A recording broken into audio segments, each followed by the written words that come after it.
everyone, welcome back to my channel. My name is Pat, and today I am bringing you guys my late March wrap up. Anyway, I'm coming to you in a new setup because we have officially moved. We've moved last week. We started moving last week. The house is still not like 100% done. There's still a few things that we need to finish. A lot of my things are still in my suitcase and plastic bags on the floor. Yeah, let's start with my March wrap up. So for the month of March, I was able to read 10 books. Most of it are here. Some I had to return to the library. Actually, I didn't finish 10 books. I read 10 books, but I finished only 9 because I DNF'd the first one for March, which is great. Amazing start to the month. But I wasn't really disappointed about it. And I'm talking about The Proposal by Jasmine Guillory. I just find that I didn't really care about the characters that much or the story. I wasn't really looking forward to how the story is going to go, the romance is going to develop. It was okay. I don't hate it. I just wasn't really invested in it. That's why I didn't continue reading the book. I got about 126. I DNF'd it at 126. So I did get good way in, almost halfway through, but I just wasn't really feeling it. Obviously the two characters were attracted to each other. This story is about Nicole, who gets proposed to in a baseball game by someone she was seeing for the past 3 months only, and it was out of the blue. It was a public proposal, and so she had to reject him while it was being broadcasted to thousands of people. And the main guy here, Carlos, actually saves her from the embarrassment and all that, and was able to get her out with the least amount of fanfare. So pretty much the guy comes in and saves her, and they're attracted to each other, and they had a really weird kind of first meet thing going on. So it was okay. Again, I just wasn't very invested in it. So I DNF'd it. I didn't want to waste my time reading something that I wasn't really excited about, or at least curious about. So the next book that I read is Geekerella by Ashley Poston. This one I really enjoyed. I rated it as a 4 out of 5 stars. It's so cute. It's so fun. It was definitely a fast read. I think I finished this in one day. So, it was really good. I enjoyed it. I love Cinderella retellings. For some reason, it's always one of my favorite retellings. It's cute, it's fun. I really enjoyed it. The fangirl, the fandom aspect of it was really heartwarming. And yeah, I really enjoyed it. I rated it a 4 out of 5 stars. The next book that I read, I had to return to the library because people were waiting for it, and that is Circe by Madeline Miller. This one I rated a 4.75 stars, almost 5. I really enjoyed this book. Now, this book is a retelling of the story of Circe and the author's perspective. Now, Circe is one of the descendants of Titans. So she's a very actually powerful god, but she's not very famous in terms of Greek mythology. We don't really hear her a lot. We hear about Zeus, we hear about Aphrodite, about Athena, Hera. She's one of the more lesser known gods, but she is actually quite powerful. And this is her story. Now, this story it doesn't have super, the usual format of beginning, mid, conflict, resolution of conflict, and ending. We don't really have that. It's just her story all throughout. So there are mini conflicts all throughout. But I didn't find it boring, nor did I find it so uninteresting. I actually really liked it. The writing is so beautiful. It really sucks you in and transports you into the story. It has a more of a calm feel to it. You're just really learning about Circe and her life and her decisions and how she learns about their world, and it was very interesting. It was very, very good. Yeah, I really enjoyed Circe, and I get why people are so into it. It's really, really, really good. And I'm also the type of person who loves reading mythology and reading retellings of mythology, or pretty much Rick Riordan type mythology take on Greek mythology. So yeah, I really, really, really liked it. The writing is so beautiful. The next book that I read is also something that I don't have because again people are waiting for it, and that is Dragon Pearl by Yunha Lee. It's about this girl Min who is a gumiho. A Gumiho is a nine fox tale in Korean mythology. This is the author's Korean, and this is like a Korean dystopian world. So we really get a lot of like it's pretty much a Korean mythology retelling dystopian type of book, and I really enjoyed it. Now, if you guys didn't know, I love watching Korean dramas, and I am an army. I'm a fan of BTS. I've been a fan of them for a few years now, and I have been watching dramas, Korean dramas, since I was 10, 9, maybe, yeah, around that time, 10. So I've been watching Korean dramas for more than half my life. So I'm very much interested in like Korean like mythology and Korean culture and all that. So when I heard about this, I was like very excited about it. And this is about men who Zegumiho, she's a nine foxtail, and they are able to change or do charms or shape shifting. They're pretty much shapeshifters, and that's her power. And the thing is, they're in a world where she's not allowed to use her powers because it's dangerous and her mother doesn't like it. Now, her brother goes into the space forces, and they hear one day, like someone comes to their home one day to tell them that her brother had defected, left his post, and Min doesn't believe that because she knows her brother won't do anything that is similar to that. She believes that something happened to her brother, and people don't want to believe that something happened to her brother because they believe that her brother is defected. So she decides to go to the space forces and figure out what's going on, what happened to her brother, and uses her powers. And I really enjoyed this book. Now, this is standalone. This is not like a series and all of that. I rated it 4 out of 5 stars. It's such a fun read. We don't really get into like so much of the Korean mythology and all that, but we get enough that I felt like it's a really good introduction to people who are not very familiar with the whole Korean mythology. It's a really good like take on the mythology. Just the world is very interesting. It's set in dystopia. I really enjoyed it. I want to read a little bit more about Korean mythology novels that are very Korean culture, Korean mythology heavy. Yeah, I really enjoyed it.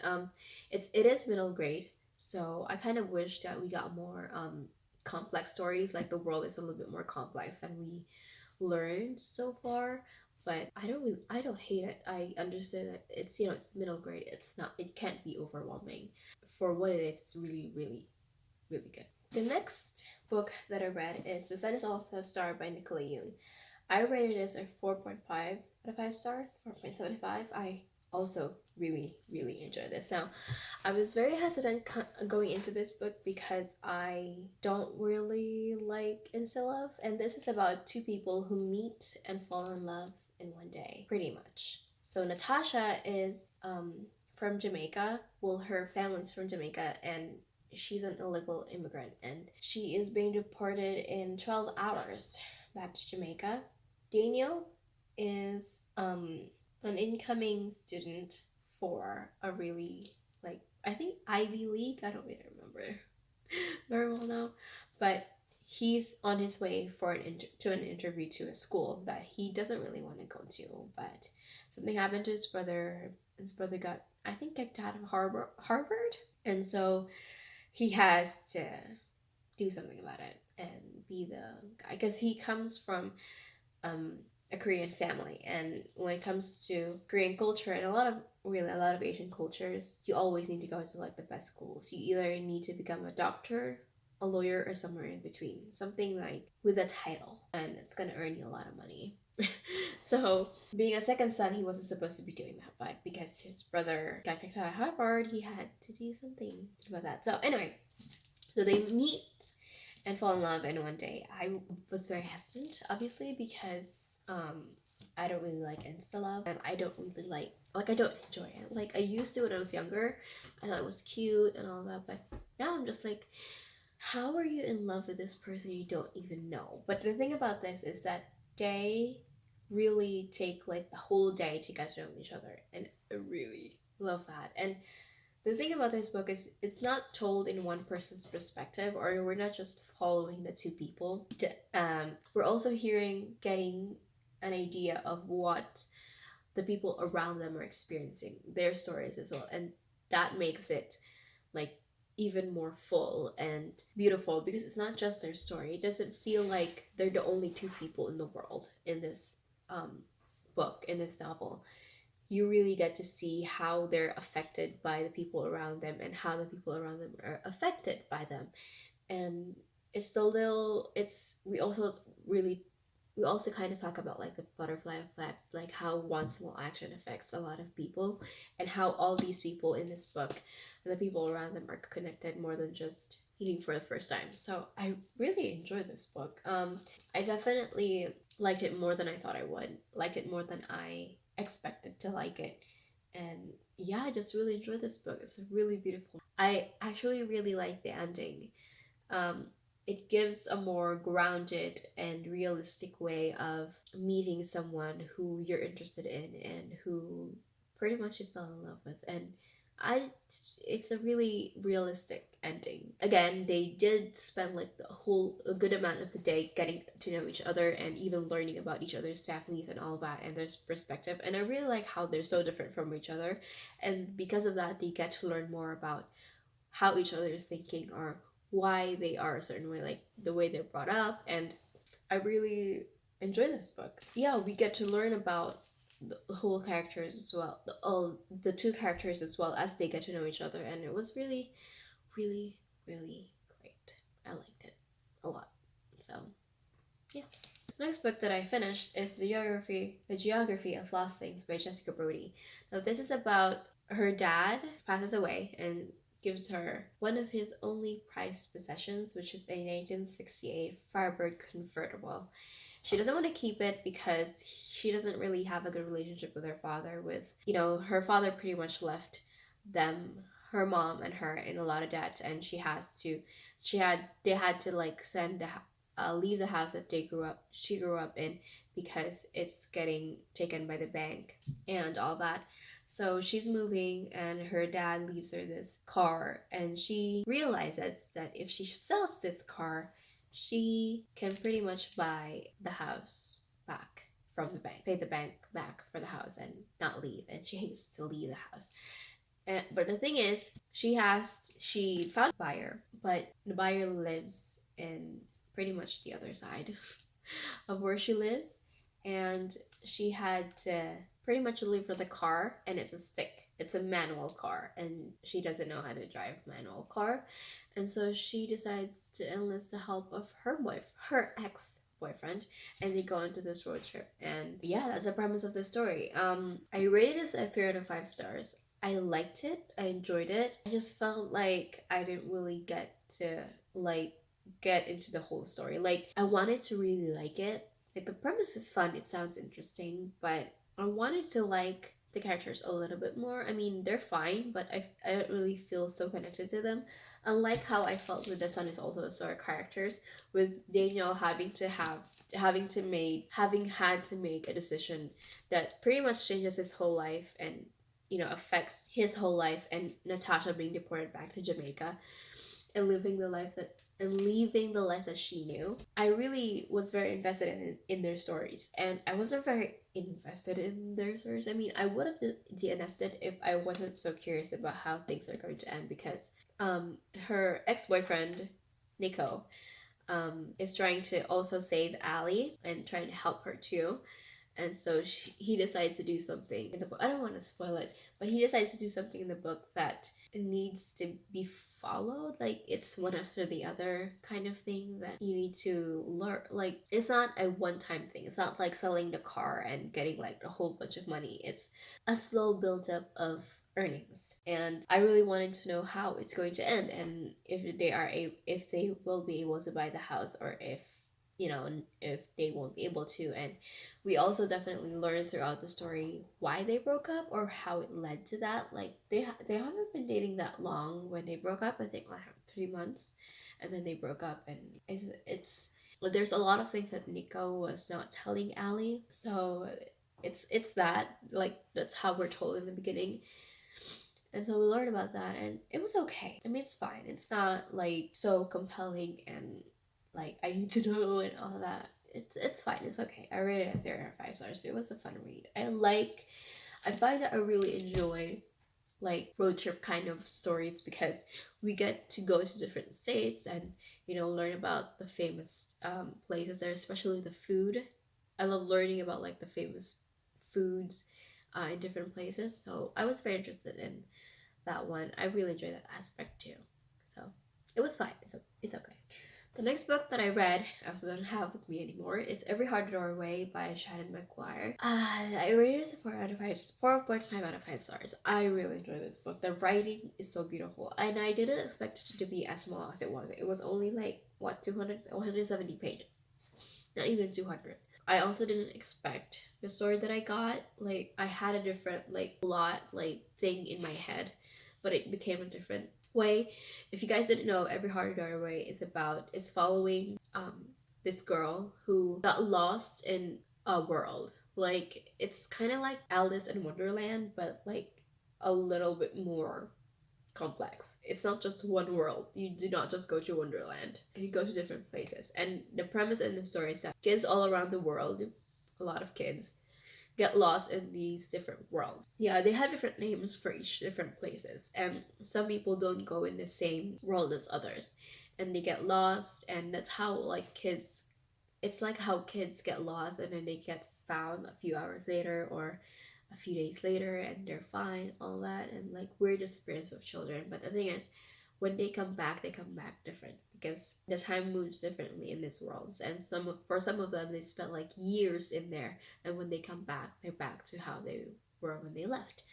And it's very interesting. And we follow this girl who goes to this home for wayward children, where actually all of the kids in there are kids who have been to these different worlds, and because they are changed by going through these worlds, they had to reacclimate and relearn about their world, and they also acquire different skills or learn about different skills that normal people won't be able to do or normal people aren't very good at. And something happens in here. We follow Nancy's story, and in 170 pages, I thought I would not enjoy it because it was very short, and the worlds are very complex, and I definitely want to learn more about the worlds and how it works. But honestly, it wasn't like the main premise in the story. We're not learning about those worlds and or how those happen. It's not a whole like politics kind of thing. It's just there are other worlds outside or inside our own that we don't really see. So that's like the whole premise of the story. And I'm very interested to see, because I know that with every book we're following different people, like different kids. So even though I didn't really get to hear about like the whole Nancy's whole world and how she came, like how she or how, what her story was in that world, but I don't feel so like incomplete without that story. I just felt like I wanted to know more about these kids and what they have experience and how they're going to reacclimate now. I'm not so interested in the world that they went into. Not so much. I mean, definitely I'm interested in that because they changed because of those worlds. So I definitely want to know about what their experiences were, but I'm definitely much more invested in how they're going to live in the world now, which is weird. Usually I would be interested in like that fantasy world that they were in, but I rated it as 4.5 stars. It's really beautiful. The writing is the next book that I read is a sci-fi book, which is Dark Matter by Blake Crouch. I really like sci-fi books, but the thing about sci-fi books is that it usually gets way over my head. Like the scientific stuff, it's kind of like I lose like the whole idea of the story, and so I don't enjoy it as I read it. But this one is different. I really enjoyed this book. I rated 4.5 out of 5 stars. It was definitely mind-blowing. This we follow Jason Dessen who gets kidnapped. He wakes up to find that his life that he knew that he lived is not his life anymore. In this world, his wife is his wife. His son was never born, and he's not anymore an ordinary college professor, but a celebrated genius who has achieved something remarkable. So we follow his story and how he tries to get back to this world that he knew, and like him figuring out what really happened and how it happened, and just it was so compelling. Definitely, I was so like hooked. Like the first 3 quarters, the last few pages, the last like part, I kind of was really afraid to find out what's going to happen because he's trying to get back to the old life that he used to know, but because of everything that happened, I felt like he's not the same person. And honestly, I really enjoyed this book. I mean, the science stuff kind of where got over in my head, kind of, but you can still simplify a lot of like really jargony scientific stuff, and this did that really well, especially because I was able to think of like possible plot holes that was actually addressed in this story, and that was the only plot hole that I could find, or the only plot hole big enough that I felt like very worried about, but it was addressed here, and it was great. It was amazing. 4.5 out of 5 stars. This is really good, and now I'm very interested to read more of Blake Cratchit's story, like the Pines story, because I know that's like adapted into a series, so I'm very interested to read that as well someday. The second to last book that I read for this month is Red Sister by Mark Lawrence. Now, I wasn't expecting to get into this book this month because knowing that, we were really busy and all that, but I did find, like, because I did read, like, Geekerella in one day, I read Every Heart a Doorway really fast too.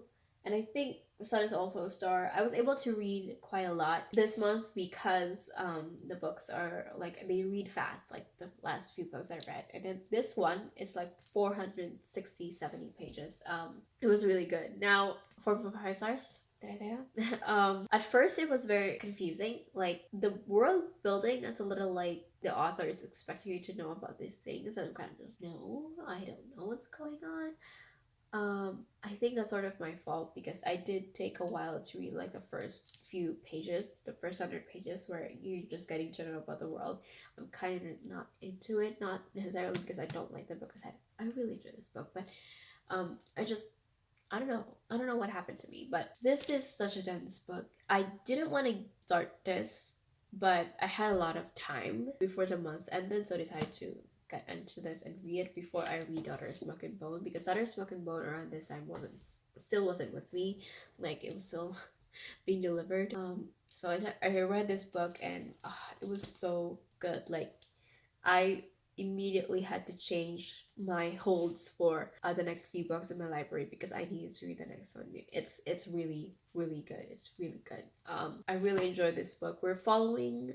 If you guys don't know what this is, we're following Nona, who gets into this nunnery where they're pretty much, the sisters are trained to be assassins and to be really good assassins, and we learn about her and her abilities and the people around her as well, and there's a prophecy and all that, and it's so interesting. Like, we haven't even gotten to like the actual prophecy, like they're still growing up to fulfill those prophecies, and it's really interesting to see that, because usually when it comes to prophecy, so you have this chosen one who doesn't know that she's part of a prophecy, but she's really good at this. It takes a few months for her to start learning about her skills and all that, and then she starts fulfilling the prophecy. And in this one, they're still in the process of getting to that point where they will fulfill the prophecy. And it takes years. It takes so many years, and it's not like a going up kind of incline.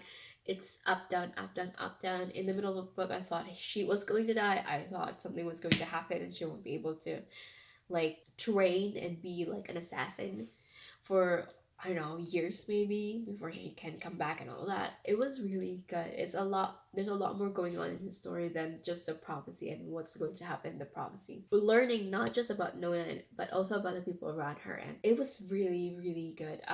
Nona is not like 100% likable. Like, she goes through stuff. Like, the way she got into, or she got discovered by the nunnery, is because she tried to kill someone. Well, actually, I think she succeeded, but we also learn about magic in this world, and that magic kind of saved that person. And so she was like, I want to kill that person. So yeah, and I don't know, it's really really complex, and it's like a whole world that is so amazing, interesting, that I love it. Loved it. I want to read the next few books. Thank God the last book comes out this month. Yeah, I really enjoy this book. Another, like, I've been looking for a really good fantasy book that I will get into that's really really complex and so interesting, and it's not just one plot point that you're following, but it's a lot of different, and you get into a lot of different conflicts and all that in between, that is also very compelling and important in the story. So I really enjoyed this book. And the last book that I read is Daughter Smoke and Bone by Lady Taylor. Now, this is a reread. I read this around the time that this book came out, I rated this a 4.5 stars. I definitely enjoyed this a lot more the first time that I read it. As the years went by, of course, my tastes change, and you know how I think and see books have changed. But I still really enjoy this book. The writing is still very beautiful. I wasn't so compelled about the whole romance thing. I mean, I understand that she. I don't want to get into like too much into it, but so I will be talking about spoiler stuff. I will put the book up. That means that I'm still talking about spoiler stuff. When I put the book down, I will be done. So let's start. I know that Karu is a reincarnation pretty much of Madrigal, but I don't know. The first time that they met, Akiva and Karu, I get that. Yeah, they're attracted by each other more than physical, but also because, well, number one, Akiva remembers Madrigal, and he can see like the similarities between the two of them. Karu, on the other hand, is also like attracted to Akiva much more than physical. There's something in there, and I get that. I understand that, but I was sort of just like, I wish they knew more about each other. Like, I felt like Karu completely forgot about being Karu and she was just magical. Like, no, you were Karu for 17 years of your life too. Like, I get that you're also magical, but you also live this life too. You're not just magical. You're Karu and magical now. So it was kind of like that. So yeah, I wasn't very into that aspect part, but I'm definitely interested to see how this story is gonna go.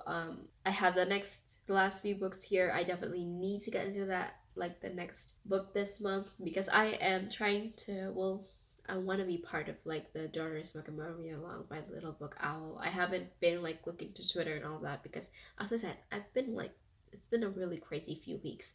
I haven't been I mean, I read it the last few days of the month, so yeah.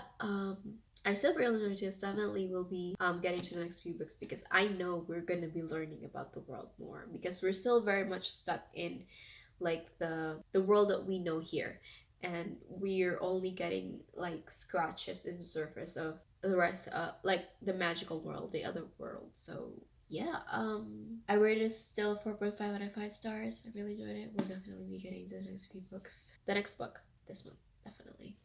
I mean, we're a week into this month and I haven't finished one book. Yeah, so that is it for this video.